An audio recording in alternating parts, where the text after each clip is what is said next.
Malamig na umaga sa inyong lahat dyan. Ang lamig sa labas. Yan, nag-harvest uli ako ng ng beans.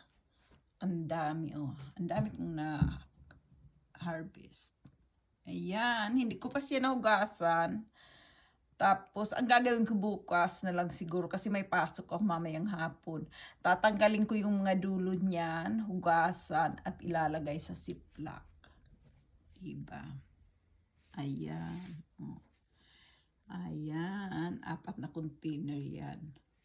Ito malaki to. Ayan. Yung usually nilalagyan ko yan ng mga prutas. Tapos ito naman yung nakalagay siya sa pans bowl. Malaki yan. Malaking container. Ayan. Ang ginaw sa labas. Medyo yung kamay ko kanina, medyo namamanhid. Naggamit nga ako ng gloves. Nagsuot ako ng gloves kasi magginaw. Ayan. Diba? Marami na akong naipon yan. Tamang-tama sa winter. Hindi na talaga kailangan bumili ng gulay. O siya, sige guys, ingat kayo lagi, lalo na dyan sa Pinas, parating may bagyo, ingat kayo.